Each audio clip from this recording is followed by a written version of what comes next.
Okay, I've been soaking this thing for 24 hours, longer than normal, but I have 2 shower heads in my shower, so I don't, one can be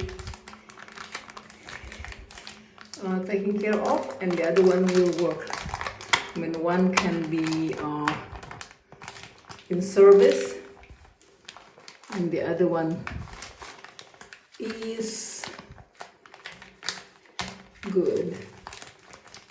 Like turn to get fixed. So before I put this vinegar, I'm gonna use this again next time I need it. This water spray all over here because they clog by the calcium. So it should be clear now. I better build 2 shower heads, big shower. So I'm using this one and we just clear this one. Let's see now. The shower shouldn't be all over the walls anymore. It should be clear. Nice and clear.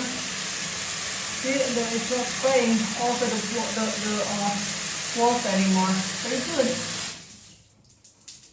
Thank you, vinegar. Well done.